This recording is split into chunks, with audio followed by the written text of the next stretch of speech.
the cup and the league all to be won. Everyone knows there's a job to be done, and with a team so fine, I'm proud they're mine. We'll be singing this song. For real bars from Birmingham Athletic, and now we are on song. For real bars from Birmingham Athletic, and we'll go marching on.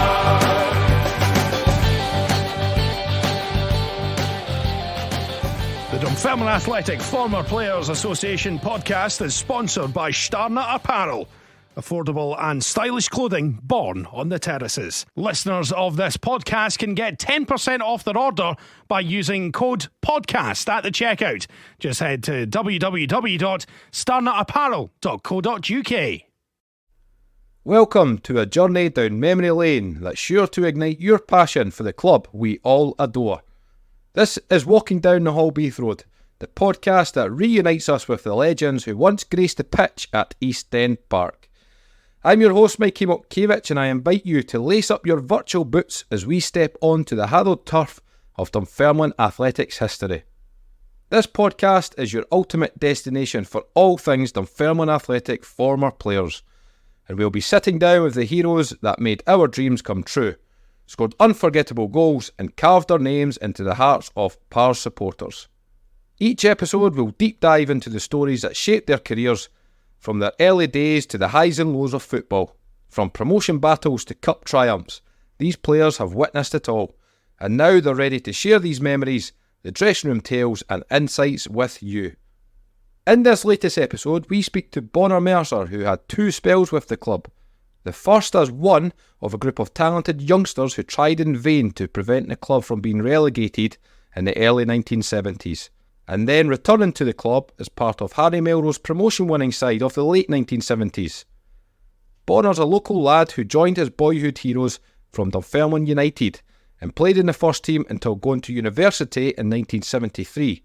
He would then play at Stirling Albion and Montrose before turning his head to rugby and playing for Kilmarnock before returning to Dunfermline Athletic in 1977.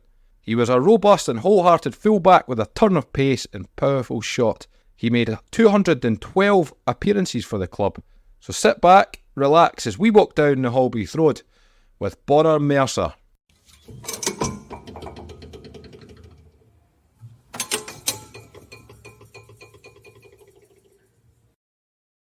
So Bonar, thanks for joining us on the latest episode. How's life?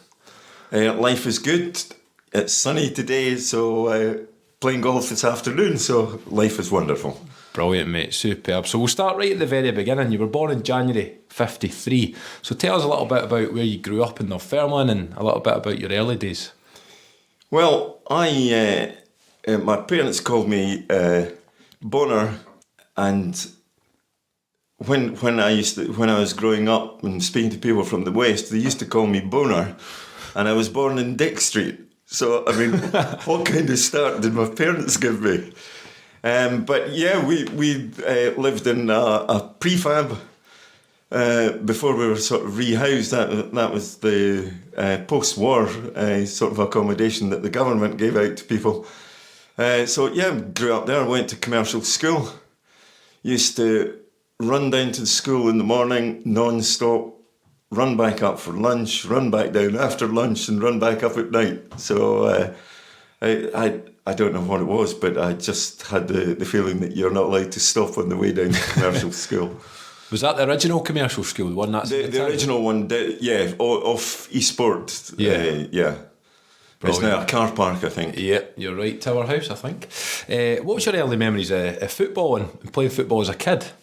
Were you always really passionate about football? No, well, that is the thing. I didn't. Of course, I played football with friends. I mean, we went down to the public park, and basically, when we played in summer evenings in the public park, my mother used to say that I had to be home by the time the 8 o'clock chimes from the town clock went. But that didn't happen very often. But basically, it was putting your jersey down and playing in the public park, and that was it. Shooty any. Yep. And what was your early memories of the Pars growing up? Well, my early memories, I mean, my family were Dunfermline supporters. I mean, where I was brought up, it looks out over East End, so all the games you could hear all the shouting, etc. But my father was a supporter, and I had an aunt who went to home and away games. She used to get on the bus. Well, it's where Tesco is now, the street where Tesco is in Dunfermline. But it's basically they were all supporters. And you grow up and you support the team that you're closest to. And do you remember any games as a youngster going along to East End Park? Yes, not as a young. What I remember most was they used to take at half time. They used to take a blanket round, walk round in front of the crowd, and everyone used to throw coins into it. That's one of my great memories of East End. But no, I think the first real memory was the game that we won against Europa Cup, or whatever it was called then, Fair City Cup. Intercity's Fairs Cup. Yeah, against Valencia, and we were 4-0 down. And for some reason, it was a night game and we had school the next day, but my father took me along, and I can remember watching that. That was an incredible game. Incredible. And it was bad weather as well. Yeah. And what about players? Who were your heroes growing up? I think the ones that were most mentioned, the one that was most mentioned was Charlie Dixon. But, Harry Melrose, Willie Peebles, Geordie Peebles, Murph, Alec Edwards. I mean, basically the remnants of the team that played in the 61 Cup final. Mm-hmm. But, yeah, I mean... I can't remember all of the names of them, but they were discussed a lot, and whether they had a good game or a bad game. But I suppose that was my father's opinion, though. Proper legends way back then, like you could rattle off that team throughout the 60s. Like, it didn't change too much, did it? And now, as you know, Mikey, we have watched since the former players were set up. We've watched them all pass away, and it is quite sad. But their ages were such that it was inevitable, I suppose. Yeah, I suppose we're lucky enough to say we've had the privilege of being in their company, though. So absolutely. We could talk all day about that, without a doubt. I mean, now for us, Dan McAlinden. Bertie P he was there when I first started at Dunfermline, but he wasn't really in the early 60s team. But being around all of these people is with Jim Herriot. He comes through, the funniest man out. He does have his own sense of humour, but he is funny. But yeah, it's great being with them and seeing. I mean, Harry Melrose. He's not the top scorer, but he's in the top 3. He's up there, yeah. Yeah, he's in the top 3, and he's a nice. I like Harry. He's a nice person. We'll get on to Harry later. Oh yeah, sorry, I skipped a bit there at one point. But so growing up, you're playing football. What was kind of your pathway in playing youth football in Dunfermline? Right. Well, that's a very good thing. I used to. One of my closest friends at school was basically we started playing for a chappie who organised a team that played in Pittencrieff Park, but it's the one right down at the corner. People from Dunfermline will know what I'm talking about. Jimmy Waters, the son of our senior Jimmy Waters. And we went to play for them. A guy, Jake Finlayson, as well.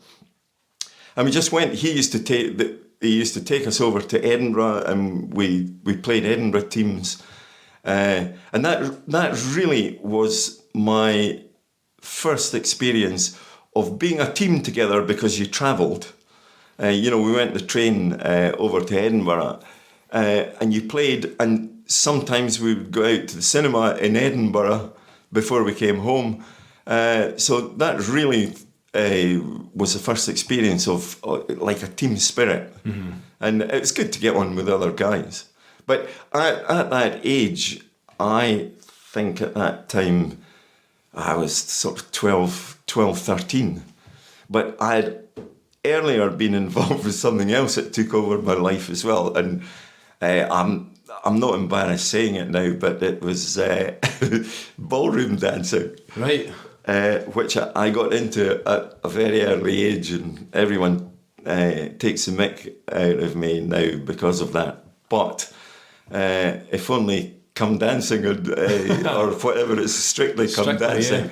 If only that had been about at the time. But that was something that took up a lot of time. But I still played football. Playing football when I was at school. I mean, our school didn't only played rugby, and I used to play rugby in the morning for the school, and then play football in the afternoon. And I had full lunch in between. You were a busy boy. Well, it was, but you just, that's something you do when you're young. Because I did want to play football, and we couldn't do that at Dunfermline High School, so it was the only way of doing that. But and also that was my route out of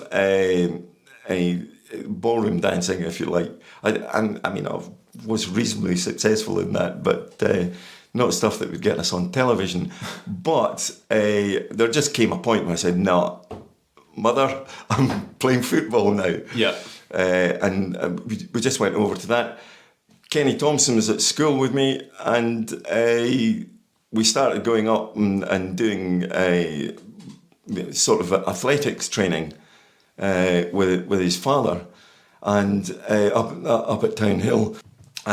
So I don't know. You just glide into various avenues, and that took up a lot of time. Is that when you then started playing football for Town Hill Boys Club in Dunfermline United? That is how we became involved with Town Hill Boys Club, because Kenny's father, he got the council to make up a running track and everything for him.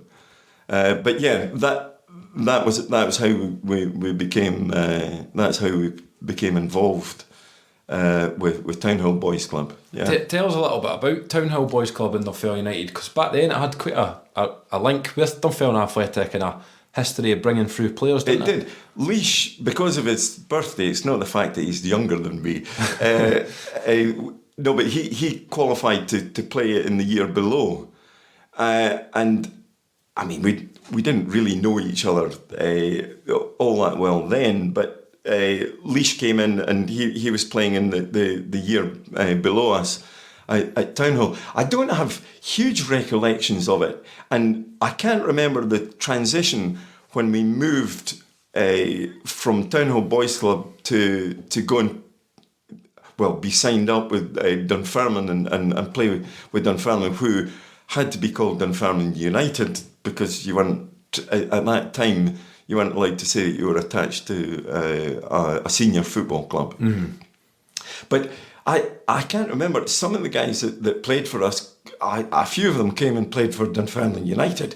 But most of the Dunfermline United ones were people who had been scouted in the area. Mm-hmm. So it wasn't just Dunfermline people that were playing there. There were basically people from all over Fife. Gordon Pate, Pud Patterson, and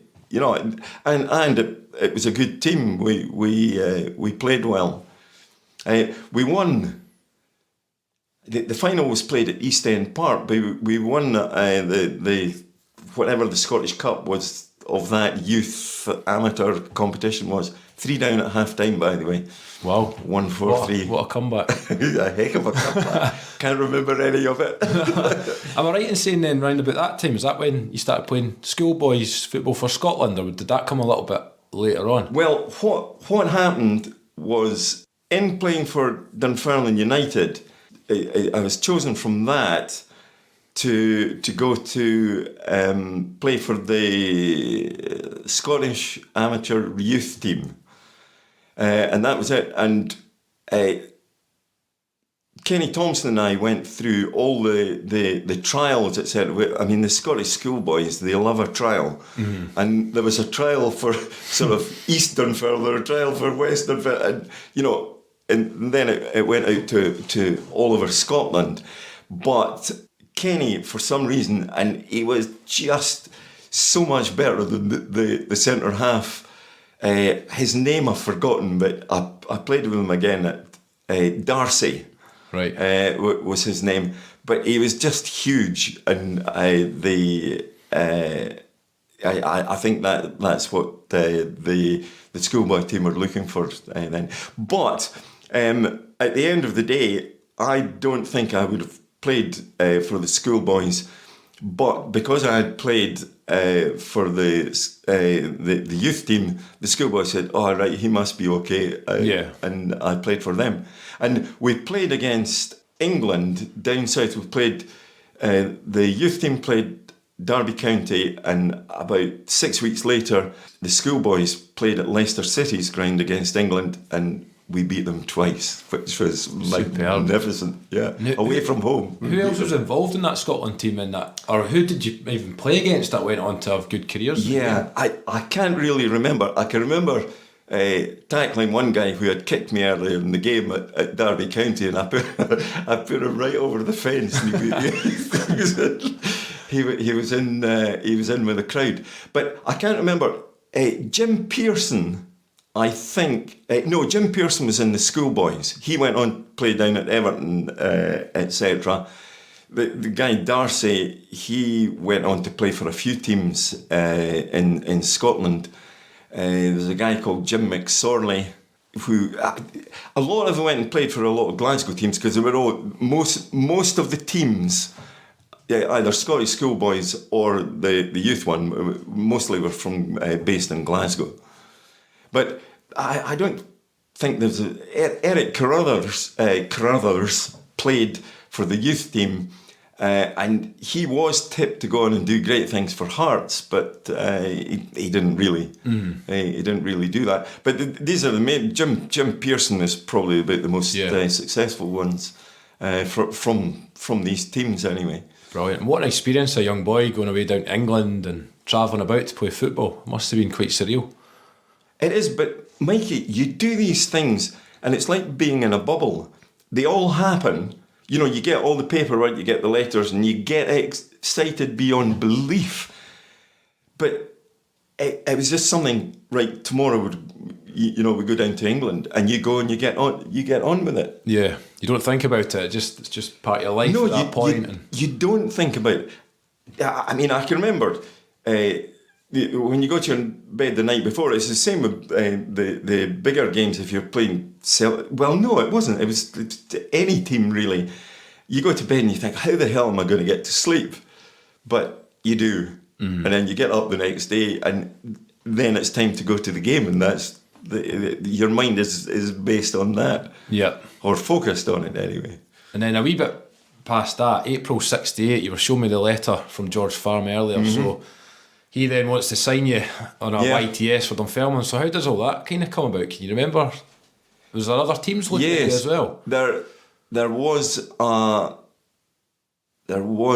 guy. What was his name? The scout for Dunfermline was Eddie Hall, and he got all the people from the Town Hall Boys Club. I think Leash did sign April '68 as well. Well, I think we all did, because that was a fashion then. Yeah. And the unfortunate thing about that was I went and played for the two games, down south. There were loads of coaches watching that. But it said in both of the programmes, Bonar Mercer signed on an S form, for Dunfermline Athletic, which means that you're absolutely tied to Dunfermline Athletic. But no, I think Leash, Pud Patterson, Gordon Pate, I think they had all signed S forms. Was Pink Campbell part of that team as well? Or was he a bit younger? He's at that time 2 years younger, or he's probably more. He is probably more than 2 years younger than Leash and I. No, we didn't really come. I didn't play with them, etc. And when that letter comes to your mum and dad, what's your dad's thoughts at that time? Obviously, being a big Dunfermline supporter, and the family are all Pars fans. So yeah, and my dad's signature is on that. Well, he was. The unfortunate thing about my dad, he died. Well, quite soon after that. Right. Which is unfortunate. He never saw me playing. Oh wow, didn't know that. Right. I know. But he saw you signing though. He saw me signing the S form. He had gone by the time I signed up, and I think it was 1970. Right. The date is on it. So it was. That is a great, not a misfortune. It was just something that he would have been so proud. Of course, yeah. Yeah. Brilliant. And then obviously you sign in April '68. What a time to be at the club. They've just won the Scottish Cup for the second time. It was phenomenal. I mean, Roy Barry had just been sold by the time I was really heavily involved, because the team used to invite S-form boys in our school holidays. We'd go and train with the full squad at Dunfermline, during the holidays, and it was it was a youth setup that worked perfectly. Everyone was happy, the parents were happy, etc. And it was a good way of grounding people in to show who you're playing with. You saw the people that you just watched from the touchline, and I think it was a great way of doing it. But we lost that somewhere in the 80s. Mm-hmm. It just disappeared. I think it was no doubt finance, so throughout the late 70s, I think the club cut so much off, really, to save money. And I don't know what the particular financial situation was at that. It was quite dire. Yeah. But, how much does it cost to keep a set of strips and hand them on to the youth team, sort of thing? Yeah. Not a huge amount. And tell us what your first contract was. You showed me it earlier. Yeah. How much money were you earning at Dunfermline? Well, I don't like to give that away, Mikey. But it was the very first, at my age, 17 quid a week. Yeah. I didn't say how much we got for appearance money or for bonus, but we didn't win all that many bonuses. But 17 quid, but in the first team, it went up to, in the second year, 27 quid a week. Yeah. And I thought it was, well, I did. I was staying at home, and I made a lot of money. It wouldn't be about money anyway, was it? At that age, I was playing for Dunfermline. Right, exactly. You must be joking. Yeah. I made a decision not to do sixth year at school. So I just did fifth year, but I'd got hires, etc. So I thought, stuff it, I'll just go and play, because most people waste their sixth year anyway. So that came back to bite me a little bit in later life. But going playing for Dunfermline was fantastic. And what was it? That was a dream. Of course. What was it like in the early days around East End Park when you were first going in? What kind of duties and jobs were you given? Were you cleaning boots and sweeping the terracing? And Kenny Thompson and I were there at the same time. So Jimmy Scott was there before us, and he didn't go through the youth scheme. Jimmy was picked up early on in his career, and he was at Dunfermline before we were there. But I mean, we had the old drying room, and basically we got a training strip that lasted for a whole week, and it had to be dried in between. I mean, if you tell this to the guys modern now, day football, it would never happen, would it? By Friday, the shorts and the strips were crispy. I swear, they were. You had to sort of crack them because they'd been in this warm, heated room, to dry off. But from time to time, Andy Stevenson used to say, right, you've got to go and clean boots. And we'd go, I'm a footballer. I'm not going to go clean boots. But I think we did. Kenny Thompson and I used to moan like hell. Scotty was more used to that. So but we did. Yeah, Yeah, that was part of being a footballer back then. We cleaned boots as well on about a Thursday, I think that was. And what's your first memories of training with the first team? Because you'd be training with the likes of Bert Payton, Pat Gardner. Yeah. Like all these first team, John Lunn, superstars back then, Willie Callaghan. It was just brilliant. Paddy Gardner, you mentioned him, the funniest man in the entire world. And I remember one morning we went out to, when we were training at Petrivi, and he came up to me and he says, "Go and it was a cold, frosty morning. There was a sort of a heavy dew on the ground, but it was bright sunshine." He said, "Go and just pinch me, pinch my arm." He says, "Look, I just wanted to make sure that this was real, and we get paid for it." Amazing. And it was like that. But going out playing with the amount of people that were in the team that had just won the cup, I can't explain it. Again, it's one of those surreal moments, but at that time for you, that's just your life. You're not standing there thinking, "Wow, I can't believe this." You're just getting on with it. It was, and you didn't even realise the progression that it was, because going from playing youth football, I mean, yes, we played loads of reserve games for Dunfermline, but stepping into the first team, and right at the beginning, we were into going. Playing at Parkhead, Ibrox, and we always had a pre-season friend. We had an arrangement with Hearts, and we always played a pre-season friendly with them over at Tynecastle. And I can remember all of these things. I can remember the crowd giving us a stick if you dared to tackle someone sort of heavily, etc. Yeah, but. Playing with the guys and thinking the guys in the dressing room are now out being professional, and some would get angry, some wouldn't. Yeah. But I have to say, all of them were encouraging to the young boys. Yeah. Because I think the way they looked at it, Christ, we've got 17, 18-year-olds playing with us. We better help them along a wee bit. And by this point, the club, like the financial situation was declining, and you guys were given an opportunity, weren't you? The club had no choice really. A lot of the 60s guys were aging, they were moving on, and then you guys obviously. Yeah, thanks, Mikey. They didn't have anyone else to play. They asked everyone in Dunfermline High Street, "Could you play?" But no, they got us instead.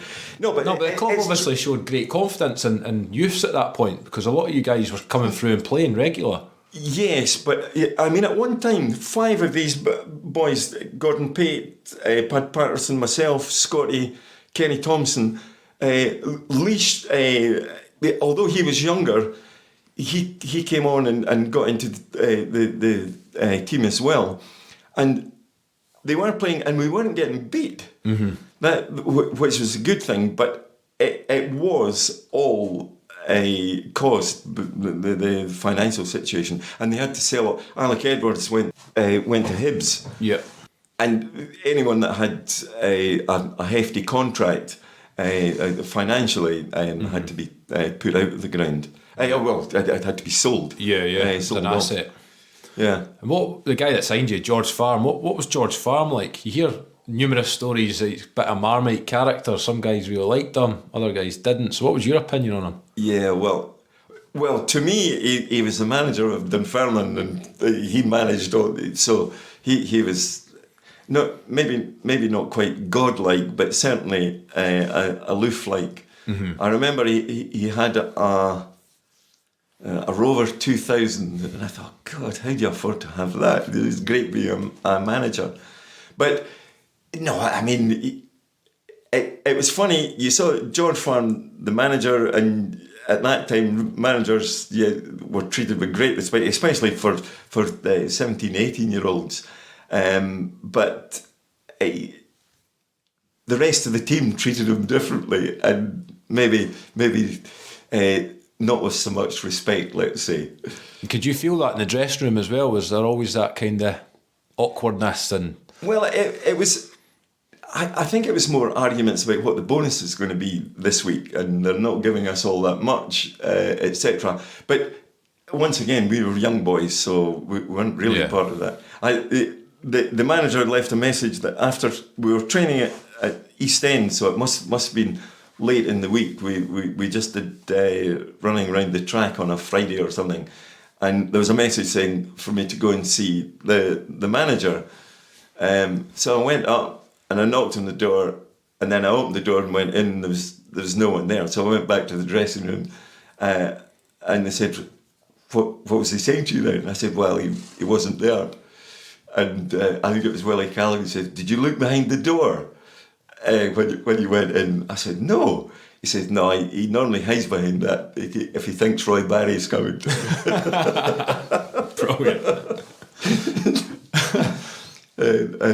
I think he feared Roy. Yeah, rightly so. Just a bit.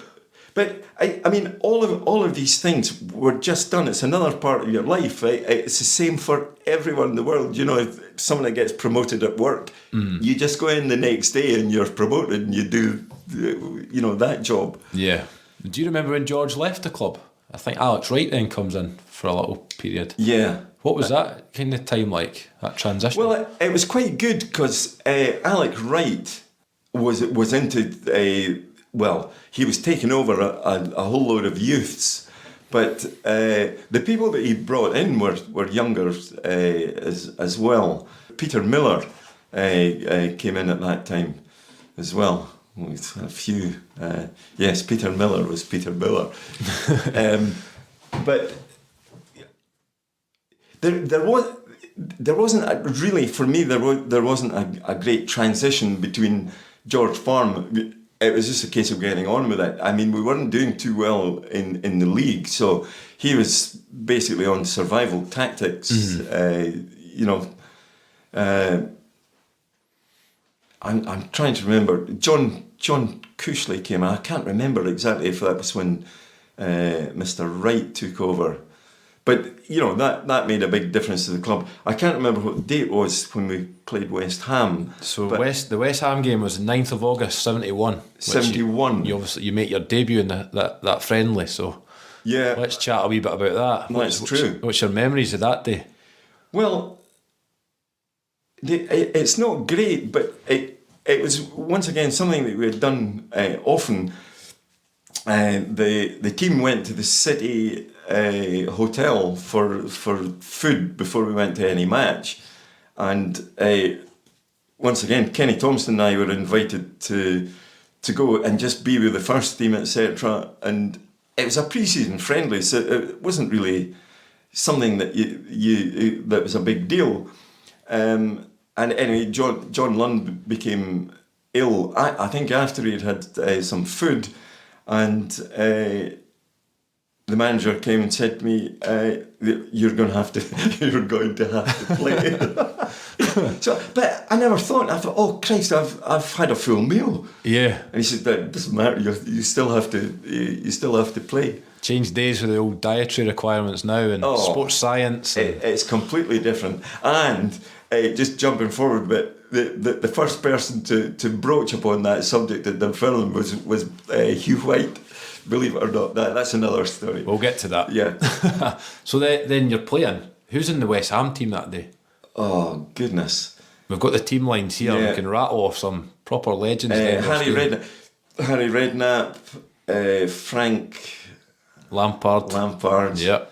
But I mean, for me, the one Bobby Moore was playing. Yeah. I remember he wasn't on the team list, but big Clive Best played. I can't remember if he came on a substitute or not. I think he came off the bench. But Jeff Hurst, was he was playing, eh? Jeff Hurst and who's the other commentator?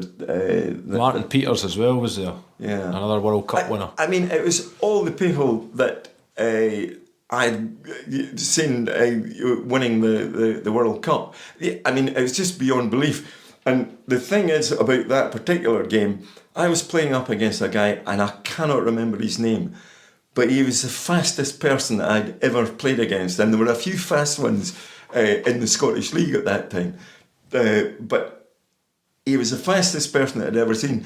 And I remember he crossed the ball and I went to header it and my hand came up at the same time. After 20 minutes, I gave away a penalty against West Ham. And they did score it as well. Yeah, the game finished 3-1 to West Ham. Yeah. And then Paddy Gardner scored a brilliant goal from well out. I do remember that. Brilliant, superb. And then the following week, you made your debut in the league. Do you remember who that was against? Yeah, well, John was still ill at this time. No, I can't remember. It was away to Airdrie. Oh, Your first game. Listen, that was a big time going to Airdrie, narrow park, narrow pitch, but oh goodness, I can't remember all of the names, but who help me? Whiteford. For Airdrie? For it. They had Drew Busby, maybe? Had he been at Airdrie then? Oh, I can't remember. It's a bit before my time. It's in there. I can't remember them all, but they were a strong team. They were a strong team then, and Mikey, I can't remember one thing about it. I can remember the narrow pitch, but we played there a good few times, so I can't remember that as a debut. But I can't remember registering it's a debut. Yeah, aye, of course. It was just something in course. I didn't really feel that I was in the team. It was always because John was ill, and I mean I respected him and I watched him so many times before. So it was just a case of getting on and doing it. Yeah, it was part of life at that time. And round about that time, the club's struggling with relegation. You guys are all chucked into the first team, a lot of young boys. Yeah. And then a former player comes in as manager, George Miller, in February 72. So what was your memories of George? And any funny stories about George? Yeah, very funny. He was always smoking. Before every sentence, he went, "The Christ." It was just part of him. But the only really funny thing I remember was he was driving me. I think we were going to Petrivi, and he was driving down. The road is gone now, but through the public park, past where the putting greens, etc. were. And he was lighting a cigarette. He had what was it called? He had it was a really big Austin car, and it was one of these ones that was mustard coloured on the outside, and the upholstery was mustard coloured as well. It was a horrible car. But anyway, he was going down, and he was talking to me, and I can't remember what he was talking about. But he lit a cigarette, and he with a match, and he was putting it into an ashtray that was on the front dash of the car, and he set fire to the plastic. So he was driving down through the park, and he was trying to knock it out with his hand, knock the flames out with his hand. But that's about the only thing he did. He liked a bet, did he not? He was big on his horses. Oh yeah, Aye. yeah. But that's something that you did ask me. That's something that we did see in the dressing room a lot when I first got into the first team. But I didn't really know George Miller, and betting wasn't something that I was in the slightest bit interested in anyway. Mm-hmm. But I was on a holiday one year, and my sister was living in Jersey at the time, and I thought, right, I'll go to Jersey. So I was over on holiday there, and George called me up. He said, "Bonar, do you want to go on tour to Spain?" And I thought, yeah, beauty, I'll have a bit of that. So I had to cut my holiday short when we came back, and we went and did a pre-season tour of Spain, but we had to play as it'll come to me. It was a London team. Because they were the ones that had pulled out at the last minute, and they found Dunfermline to substitute us. But we had to play all the games that I come back to. Round about that time, there was a famous win at Ibrox, which our friend Jim Leishman always talks about. Yeah, Did you play in that? You tell me what happened. Yes, there were a few evening games there. I played in the game. Kenny Thompson scored a goal, which is, for backs, it was unheard of. And I can't remember if that particular game I was playing or I was on the bench. And I really can't remember. But I have to say, I can't remember a goal being scored by Big Leash. I think Kenny Mackey maybe got a couple as well that day. Yeah, he was playing. But it was an incredible experience there because it meant nothing to Rangers, and I think they were all just pretty relaxed about it. But we were fighting for our lives at this point, weren't we? We were fighting relegation. And we actually needed the points badly, and to win it, Ibrox was just incredible. And at least Leash keeps us remembering that day. Exactly. It's a pity there's no footage of it. But the only downside of that season was the strips we had. You showed me a team photo earlier. Oh, they're all white. That's what caused relegation. And it was Alec Wright that chose that. Right. It was awful. And it was based on Leeds, you think, at the time, because Leeds were a fashionable team. Yeah, there were quite a few teams in England, and the Leeds they were white then. I'm sure white, they were. But it's that stupid badge. They got rid of the triangular badge. Yeah. And it had that sort of embroidered DAFC. It was awful. It was only one season though, thankfully. So it only lasted. Returned. I think it was so unpopular. Yeah, and then by 1973, you leave the club after 33 appearances. What was the reason for leaving? Is it 33 appearances? Yeah.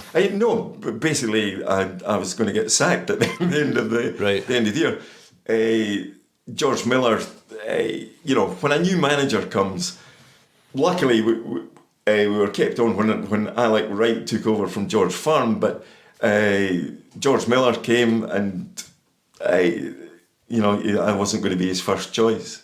So I can't remember if I left or but I would have got freed at the end of the season anyway. Right, and then you have short stints at Montrose for a season. You play 22 games there, and then a season at Stirling Albion. You play 21 games. Yeah, and then round about that time, you quit playing football and you start playing rugby for Kilmarnock. I did. So my friends from school who were at that time, a few of them were playing for the Scotland B team at rugby, and Hugh McHardy, who was my best man when I got married, he persuaded me, because in the summertime I used to go and play sevens for Kilmarnock, and we went to all the big tournament. I mean, all the teams used to come up from down south, Cardiff.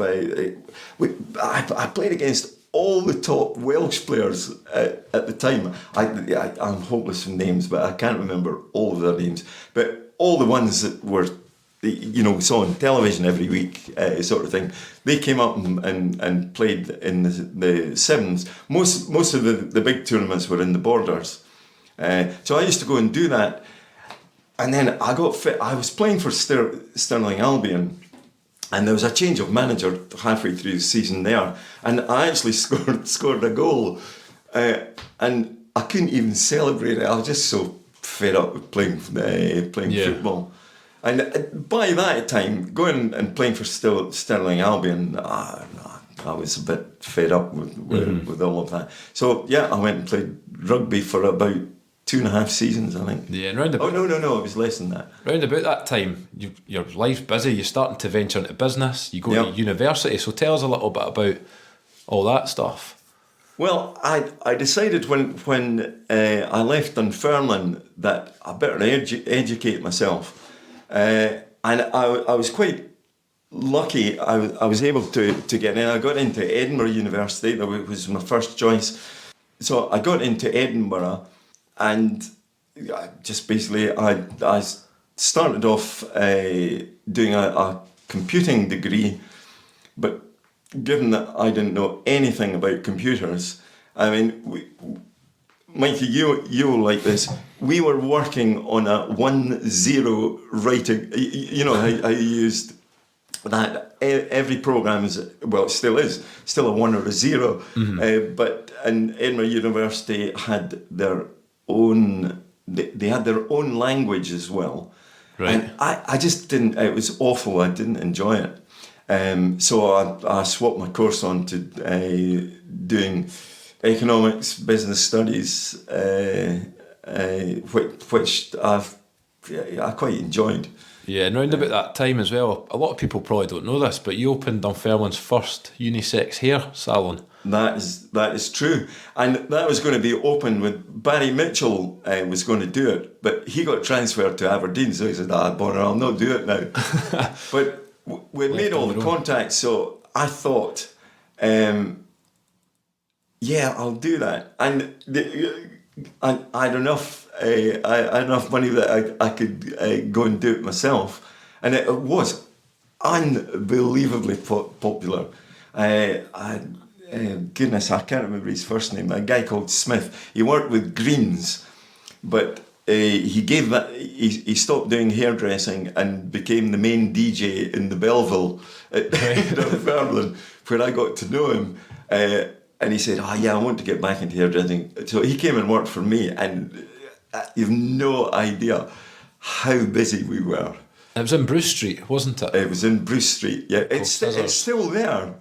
The shop is still there as a hairdresser. So what, is that up the top beside the traffic lights? It was owned by, I can't remember the woman's name, but it was owned by the lady who owned the Bruce. Right, okay. And she let it out to me. But it was above the Bruce. Okay. Right, I got you, I know who you are. We are Flow Digital Pharmacy, and we are proud to sponsor the Walking Down the Halbeath Road podcast. Our easy-to-use app is a convenient way to access your NHS prescription medication, and our team of trained pharmacists are helping thousands of people to access the support and medication they need. If you're registered with a GP who's based in England, you can use the Flow app to securely and conveniently send them NHS medication requests and arrange delivery to a location of your choice at a time that suits you. This means you can avoid the hassle of contacting your GP and making unnecessary round trips to eventually collect your prescription. Find out more at weareflow, spelled PHLO, that's weareflow.com. And round about that time as well, you obviously go to university, and then you start linking in with RAF, the Air Squadron you told me about. So tell us a little bit about what happened there. Well, I'm from Fife. If you get anything for free, Mike, free flying lessons, come on. You can't miss that out. So yeah, I joined. When you go to university, your freshers week, you get introduced to all the clubs, everything in that week. I saw this advertisement for the University Air Squadron, and it said you get free flying lessons. I thought, yeah, that sounds good to me. So I did. You know, I can remember going. Rob Bell was the instructor that sent me off on my first solo flight, and he was father of, you know, the Bells that were downhill skiers. No, they don't know them. They did the Olympics and everything. They commentate on television now. But Rob, and once again, it's just like, I can compare it to football and playing against Bobby Moore, etc. We went up, we did a normal flight, we landed, we came back into where we normally stop, and my instructor got out of the airplane and said, right, go and do it yourself now then. And you go, and nothing prepared you for it, but you go up, and so many people have said it, you make the best landing of your life because you're totally concentrated. Yeah, of course. On pure adrenaline it must be as well. The adrenaline was incredible because you go up and do one circuit. Now a circuit is you go up to 1,000 feet, you follow whatever they tell you, there's various turning points on it, and you come in and land, and we always used to have to land on the keys, that's the black and white bits, and your first one is perfect. Now a lot of the other guys said, you know, have said that as well. But the thing about the University Air Squadron was I set up all of my lectures and most of my tutorials in 3 days a week. So I used to spend 2 days a week going out flying with the Air Force. but I was running my hairdressers, and I was training at Stirling Albion at that time, or I might be playing for Montrose. But that was a busy time, Mikey. No, not half. That was a busy time. But once again, I never thought. You just don't think about it. You're just young and you have the time and the energy to You're do these committed things. to doing something, so you do it. Yeah. That was Brilliant. good. But in the Air Force, my boss at the Air Force sort of talked me into signing up. To join the Air Force, and I did it. I mean, it was a 1 week long interview down at Cranwell, and that was a great experience as well, because every day you had to go to a meeting at the end of the day, and they said, "Nah, you're out.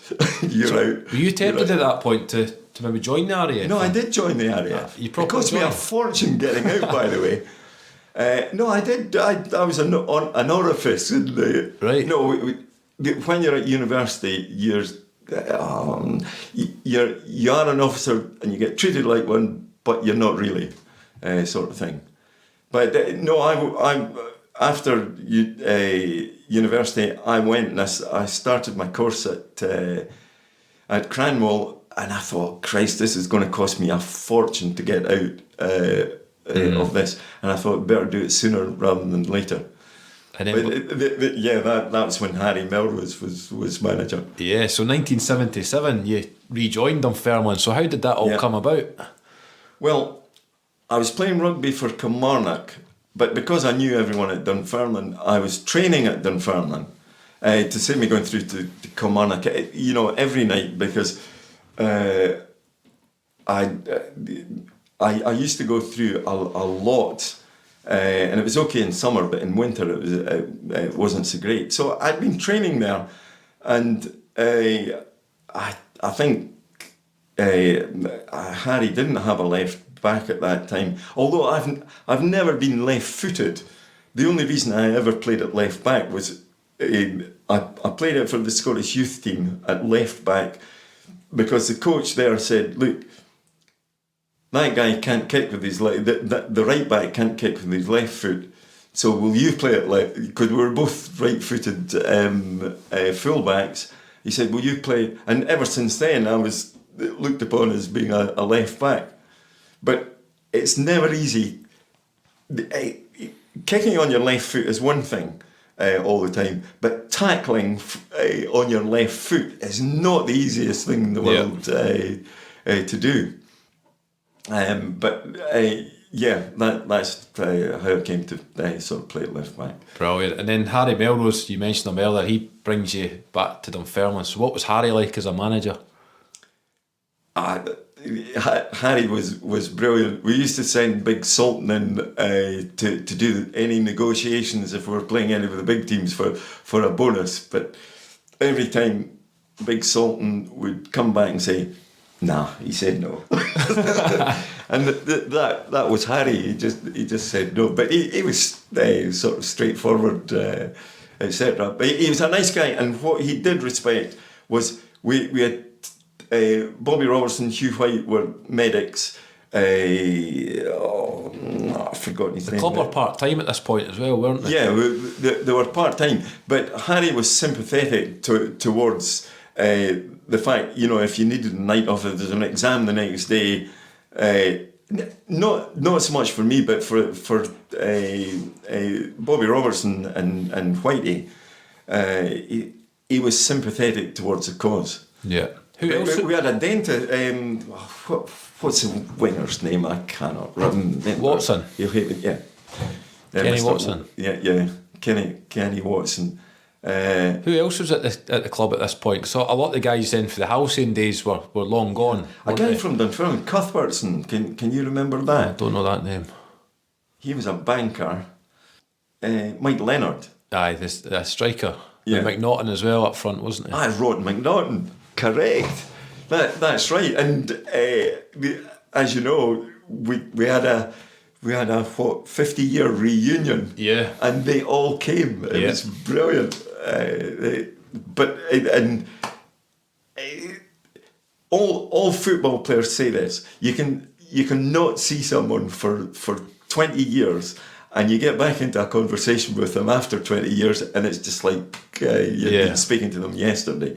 So amazing. But these were all them. I mean, there are lots of others. So I forget. I mean, Russell Dunlop. He was playing. Jim Bowie. Bobby Robertson was coming into the team because unfortunately he's lots of years younger than me. But I mean, Bob went on to have just about the most successful career. But Zigger, Donnelly. Yeah. John Donnelly.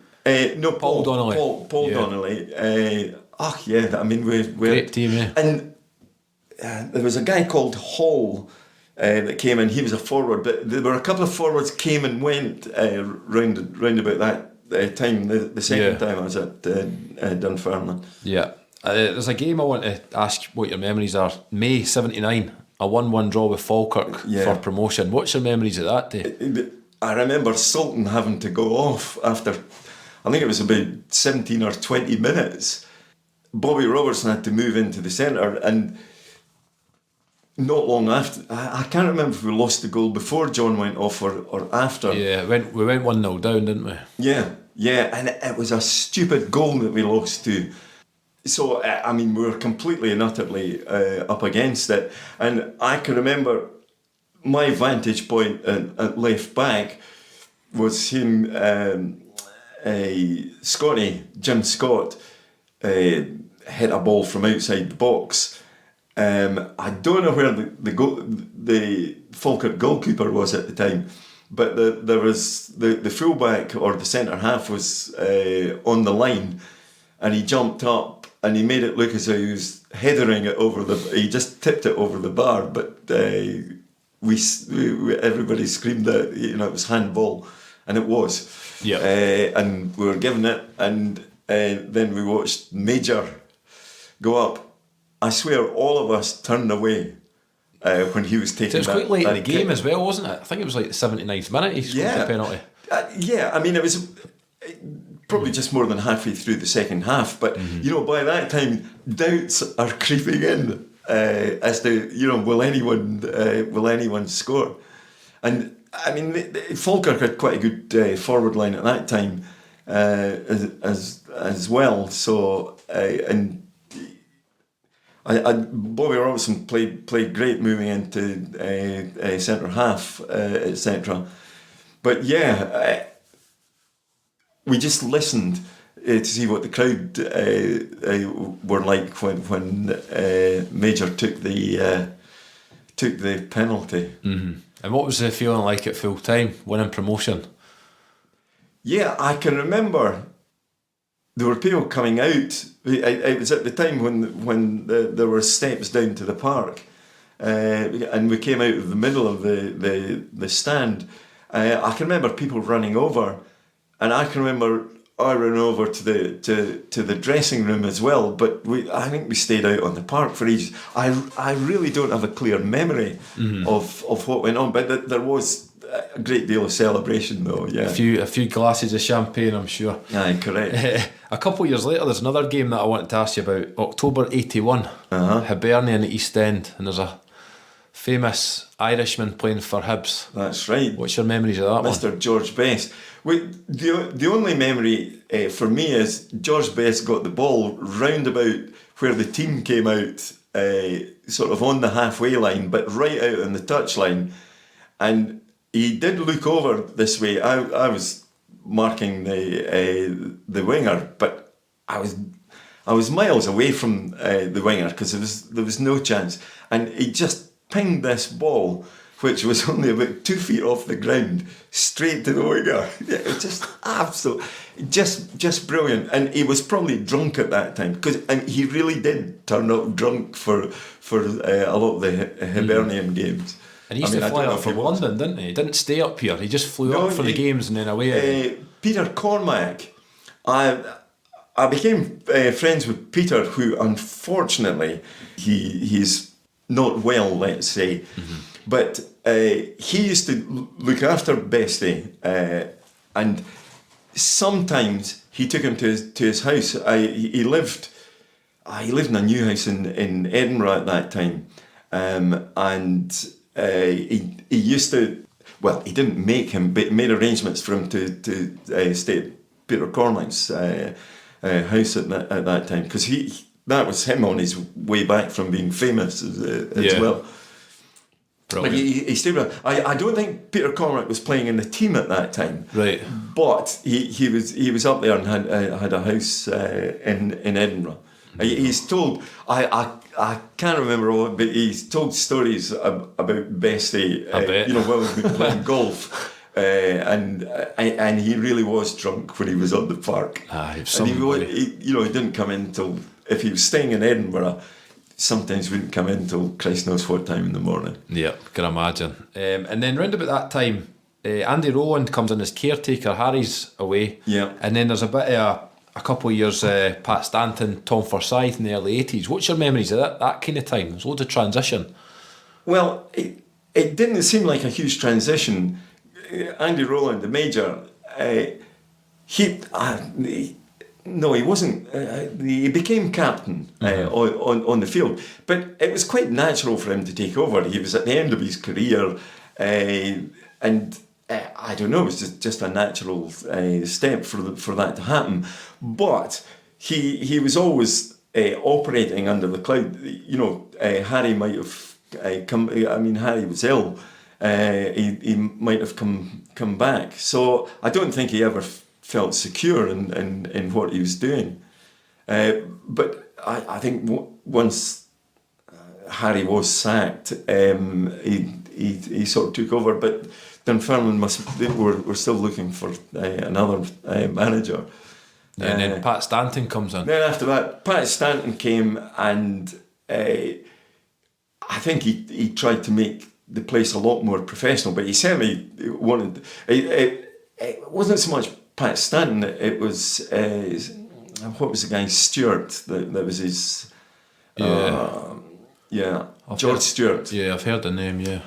Yeah, he used to travel back down the train when I came from Montrose. He used to get on at Dundee, and I used to watch him every week just lose money playing cards, and I thought, what a dumpling you are. And he used to every train journey, if that I saw him on, he used to lose money. He's the worst cards player in the entire world. But no, they came and they changed things up. They split the team into first team and second team squads, and we trained differently, and we knew it was time to sort of get out. I think he didn't have anyone else. He had to play me one day when there were a lot of injuries. I managed to get myself sent off for handling a ball hit my hand, and I'd been booked earlier, so I had to get sent off. So that just about ended my time at East End. Yeah, so by then, I think it was February 82, your last game was against Hamilton. Mm-hmm. And this spell you made 138 appearances. So what was the reason for you leaving in at the end of that season? Just down to the manager? New manager, he must have thought I was useless, because the thing about Pat Stanton was, I was running a travel agency. I had travel agencies in Edinburgh and Aberdeen, and I was unbelievably busy doing that. The early 80s, I just started. 1982 we opened, and it was just a really busy time. And he phoned me up like about Tuesday morning. I know it was a midweek game. It was Wednesday. He said, "Do you want to play for the reserves tonight?" And of course I said, it's the only thing I ever wanted to do, is play for the reserves. But it was a horrible night. It was raining, and it was in Paisley. Right. And I said, yeah, boss, I want to be there. So, I went. I had to leave work. Well, I didn't do what I normally do at work, but I had to leave late afternoon. We got to the game, and they read out the team, and that was at the time where they had 2 substitutes. So there was a 12 and a 13, and I was 14th man. And I thought, come on, are you joking? And I did have words with him after that. What'd you do that for? Yeah. You know, why did you send me? You know I was going to be 14th man. I mean, I said, I don't understand that. And I think we knew who... I mean, that didn't make any difference to what was going to happen to me, because they were having a clean out. Even, you know, he got rid of Kenny Thompson. Kenny Thompson still had years. He went to St Johnstone, didn't he? And done.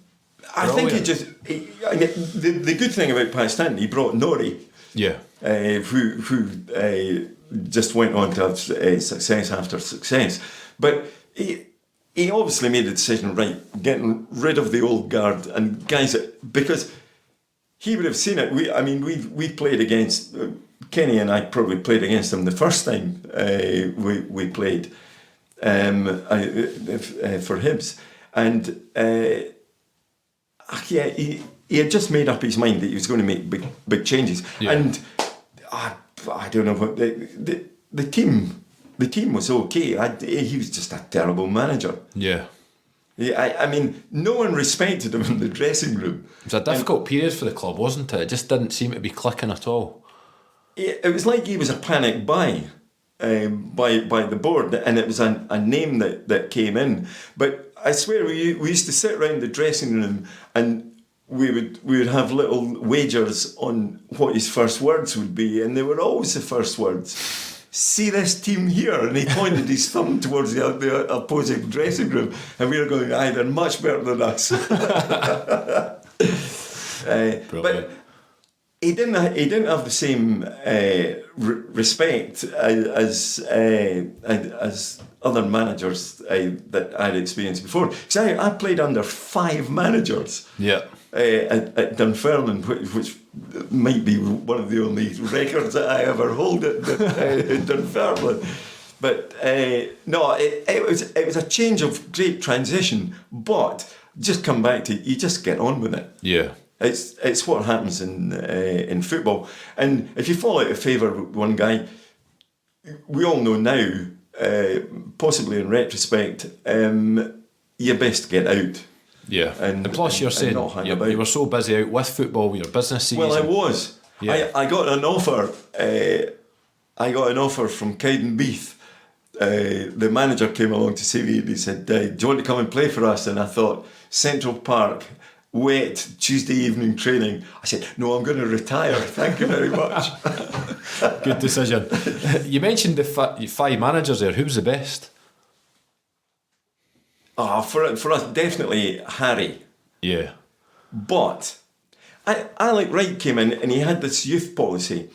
You know, they never ever coached us separately. You know, we must have had bad games when we're playing. They never ever took you aside and went through it, saying, well, maybe you could have done that better. There was nothing. Kenny Thompson and I, and Jim Scott would have come as well, but he used to get a lift from Bert Payton back to Kirkcaldy, so he was away. So every day we used to go to the Regal for lunch, and then everyone went home after that. So Kenny Thompson and I used to go back along to the park and say, right, what can we do? What training we can do? And I mean, it was shocking. Andy Stevens would say, I'll go and take a ball out and kick a ball about. So we went out and kicked a ball, and the groundsman came and said, "Get off the park." And we ended up kicking a ball about behind the goals. Yeah, on the track. on the Ash track, yeah. That was the only place we could go. But, you know, we were members of the team. We weren't drinking, we weren't gambling, we were super fit.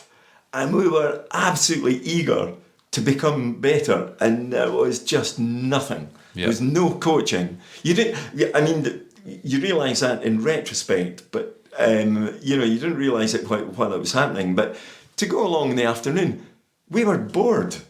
you know, I was 17. Kenny was 18, and we didn't have anything else to do, and so we wanted to go and do that. But it's not like nowadays where the players have all got programmes and they could be in the gym and they can go and do X, Y and Z, can't they, to improve? Yeah, and there was no there was no such thing as gym. They had a token effort at having a few barbells in the Dunfermline gym with the 3 upright posts, and which was all over the gym floor.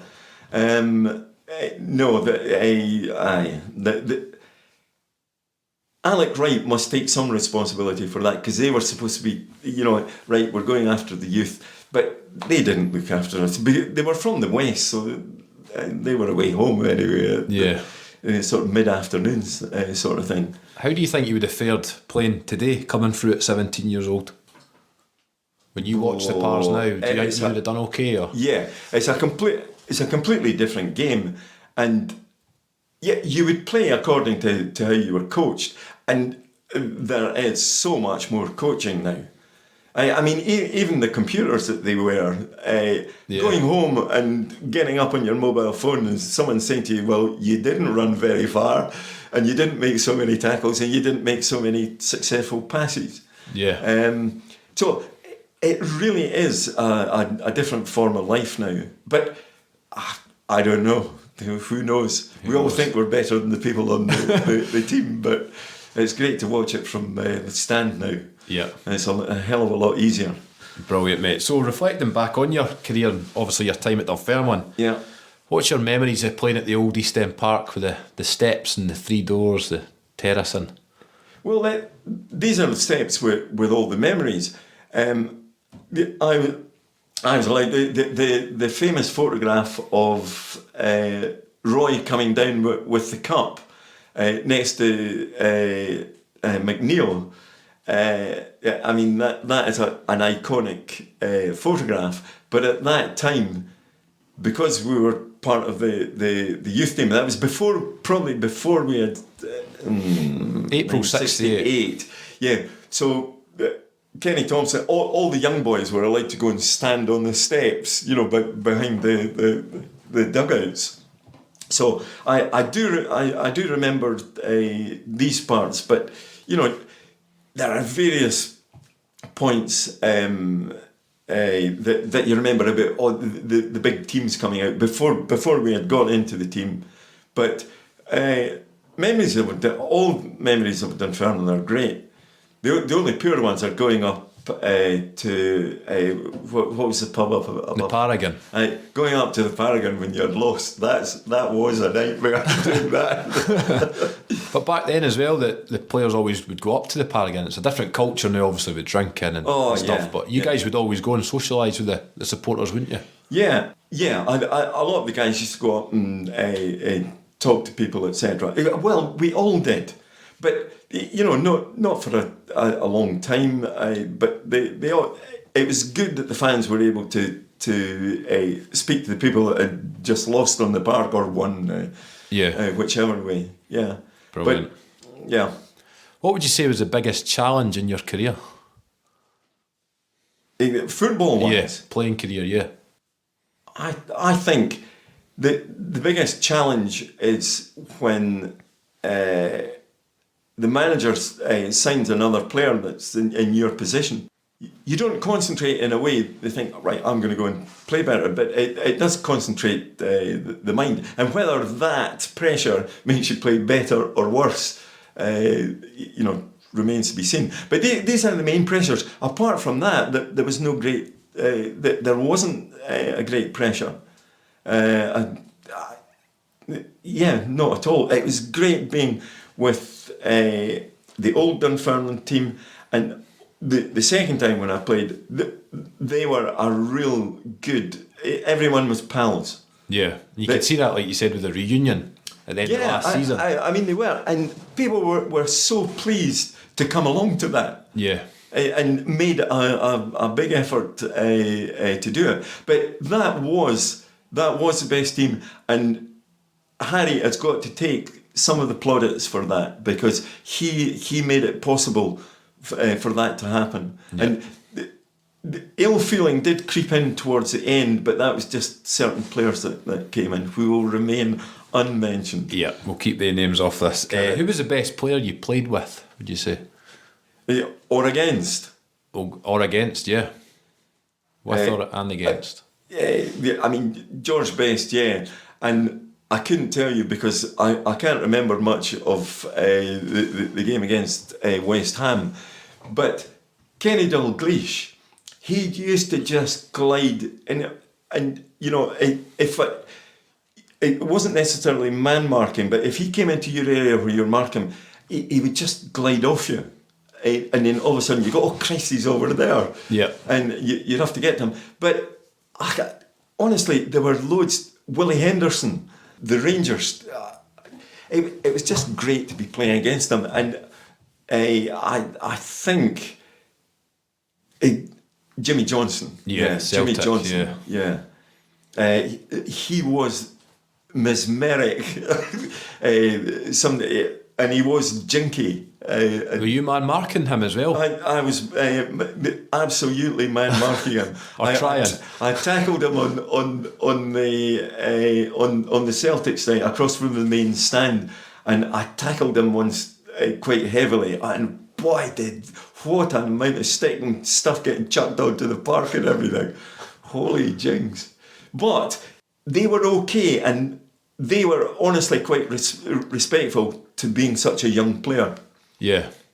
I have to say that, and especially Willie Henderson. No egos back then, no either. These guys were just normal guys, just playing football for the love of it. It wasn't about money or They fame they were normal guys that had made a few bob. Yeah. You know, to put it sort of bluntly, they had just sort of risen above their status, and I don't think fame was the same then. I mean, of course, everyone in Glasgow would know the old firm people because they always drank in the same pubs as well. But no, there was no feeling of stardom. And nowadays, I mean, look how many superstars there are. Yeah, it's changed days, eh? Well, certainly they earned more than 27 quid a week, or £17 a week when I started. Some of them earn that a second, I think. Who was the best player you played with at Dunfermline? KT, definitely. Kenny Thompson. Bob.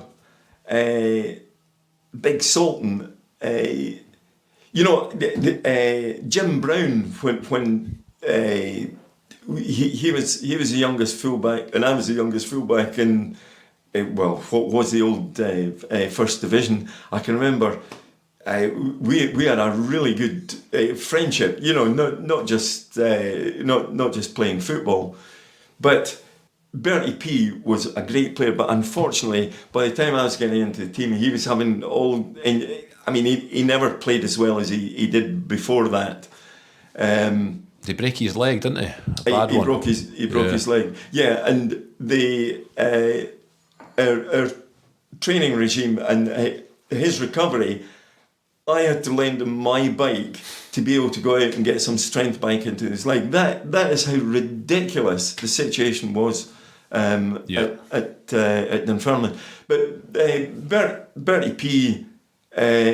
Pat Gardner, he was really good, supportive of the younger players. Oh God, some the ones I haven't mentioned, I'm sorry. Who would you say was the most underrated player that you seen in training and perhaps you thought, they're talented? No, I have to think about that one. It was George. He played when Alex Wright came.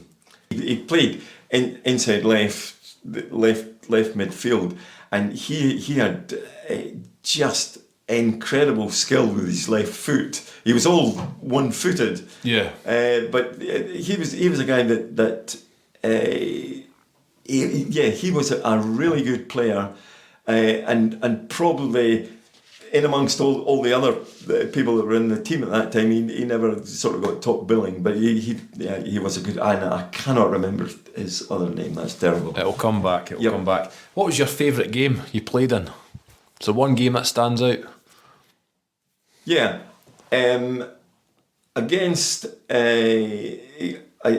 West Ham, I have to say that does stand out because I was in an absolute bubble then. But the only real I do remember the Rangers game. Because there was nobody on the terracing. It meant nothing to Rangers. There was nobody on the terracing, and it was blazing sunshine. So I do remember that. But it has to be the Falkirk game, which is the one we got promotion from. That because there was such a build up to it as well. So I think so. There were quite a few. We drew Hibs in either the League Cup, the Scottish Cup, or what, but we seemed to play them, Christ knows. We played them a lot. And one that does stick out in my mind, we were playing them it was a replay cup tie, and it was a Wednesday night at East End, and the pitch was frozen. And we didn't have correct footwear for playing on a frozen pitch. And we went out and we practiced. A lot of us just had our flat shoes on. I tried it with short studs, etc.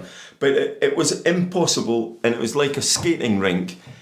And we got John, go and tell the manager, how the hell can we go and play on this? And Harry came out and said, shut up, you're getting on with it, and it's on the television tonight. He basically said, just get on with it. And it was hard on the ground, snowing, etc. And I was playing against, is it Alex Ray, a big guy? Yeah. Oh, he used to hate me. I used to jump him.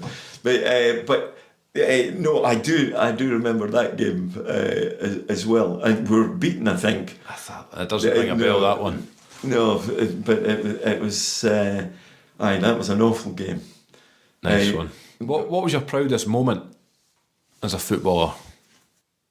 I don't know.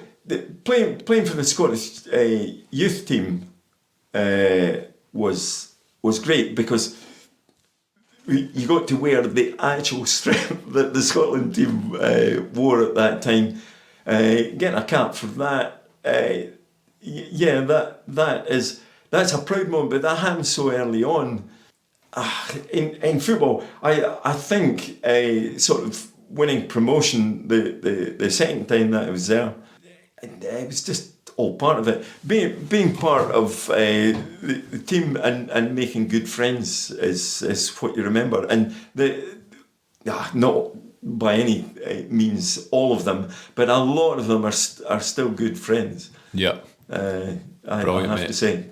You've mentioned throughout this some of the business ventures you got involved in. So after you retired from football, what did life take you? What direction did life take you? Oh, listen, Bobby Robertson has asked me so many times, what have you actually done with your life, Bonar? But yeah, a quick resume. I had travel agencies, one in Edinburgh, one in Aberdeen.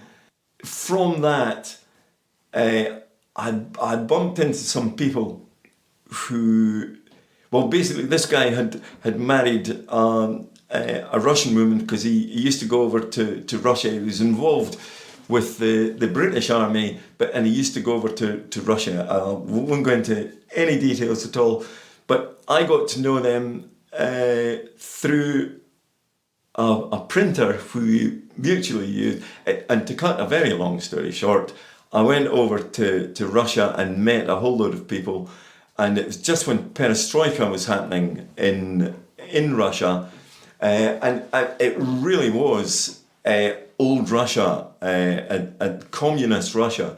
I went to one of their big shopping centres, and there was no finish on the floors. They were just sort of like concrete floors.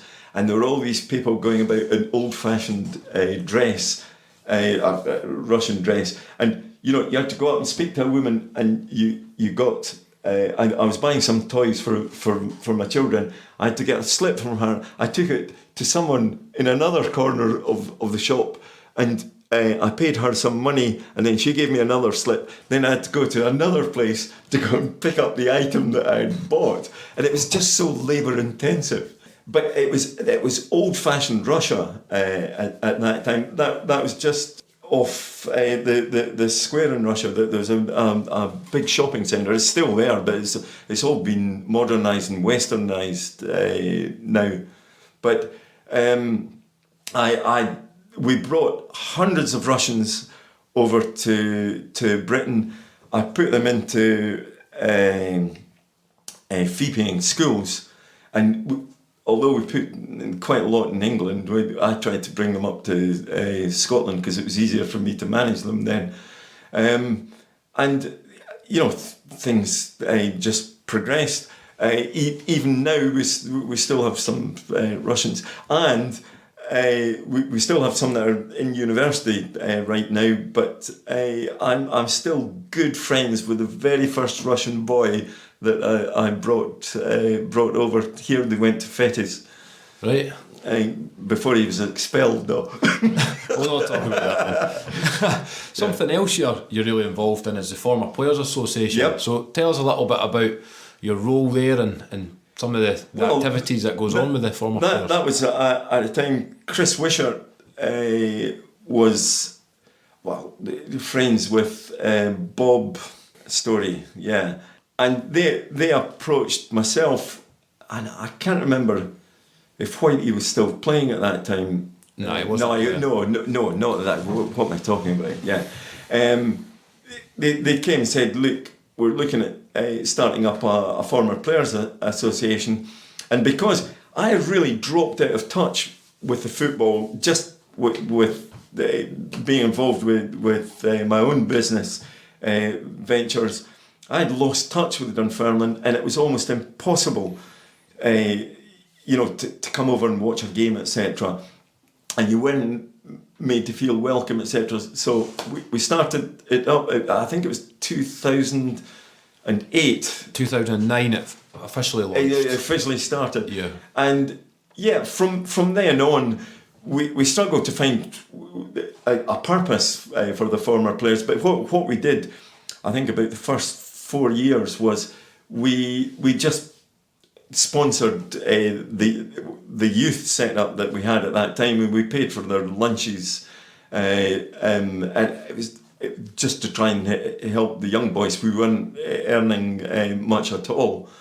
But then we've progressed, and with adding to our team Mr. Michael Milosevic, we're now the grand company of the Former Players Association. But Mikey is sitting here embarrassed, of course, but he's made us a lot more professional, and some of the events that are organised now make a lot of money, and all of the money gets passed on to the football club.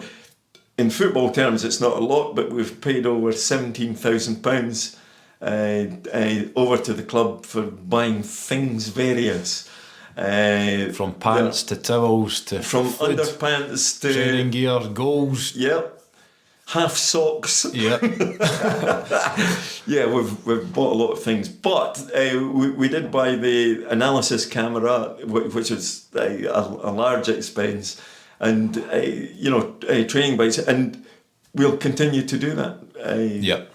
Hopefully, we just all keep going. And one of the main things is we have a good relationship with the club, and well, we appreciate the club for being like that, but it just makes everything a lot more enjoyable. Yeah, and makes the club more approachable as well. Definitely, onwards and upwards. What's it like for you meeting players from different eras? I know you love going to the home matches and mixing with all the former players. So what's it like meeting all these different guys? Yeah, from different Cammy Fraser, he was an icon, and he was one of the people my father was always talking about.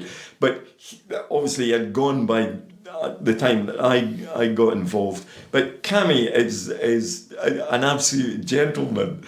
and has lived in various parts of the world, and he's just a good person to speak to.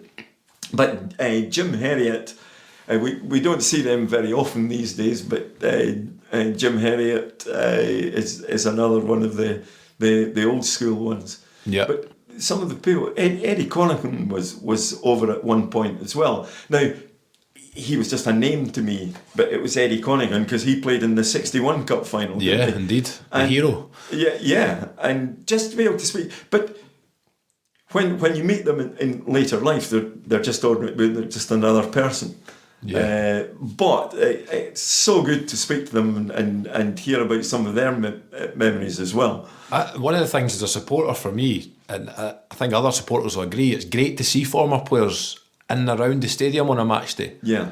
And that seems to be happening more and more, obviously, as we grow the members and get more guys come along, the guest of honour. And it is, and that comes down to social media, really, to get the word out to everyone. What I will say is Chris Wishart, and yourself, Mikey, produce a monthly magazine which is the envy of many clubs. One of which is the Chelsea Football Club. But it's a great effort from Chris that he gets that out every month. You put the thing together for them, and there are contributions. From Jason Barber does interviews, etc. So it is a good effort. We do need more people to contribute and add, but it has become a big part of the Former Players Association, but it also gets the word out to people, because we all know people from our own era, but getting in touch with and contacting and getting people from different eras in is what we're aiming at. yeah, try and grow it even further, eh? To grow it, but to get the ones that are, well, not quite more recent, but ones that played in the 80s and the early thousands, get them back and feel that they're just as welcome, because all of us are getting old, the ones that started it up. Yeah, but onwards and upwards, mate. Yeah. It's going in the right direction. What? Obviously, you go to all the home games. What's your thoughts on the current team and the job James is doing at the moment? Once again, we're always supporters of the games. But they play good football just now. When they score goals, some of the goals are absolutely majestic, and a lot of them can be just all one touches, but they're all moving well. I think we're more solid in defence now, and you can only hope that they're all having a good day, or the referee hasn't made a bad decision. And yeah, I mean, I think the team that's there now, they're all sort of work quite hard. We've been hit with loads of injuries, and they're long-term ones as well. I hadn't realised that there were so many. Yeah, and key players as well, that would be playing every week, obviously. Top players. So I think James must be applauded for keeping us right in it with you know, you don't want to say that they're the poorer players, but they're not necessarily first choice players, but they have come in and done really well. Done brilliant, made their contribution, 100%. Yeah. Just to finish up, mate, over 200 appearances for the Pars. So how would you reflect back on playing for your hometown club?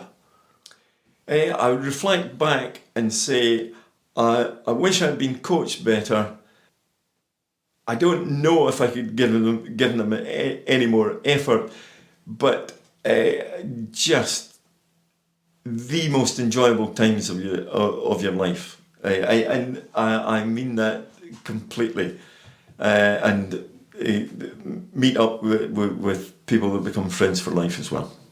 Brilliant. Bonar, thanks for your time. It's been great catching up as always and hearing all these stories. Yeah, and you, Mikey, I enjoyed that. Thank you for listening. Remember to subscribe to this podcast, which is available on all popular platforms such as Apple iTunes, Spotify and Google Podcasts.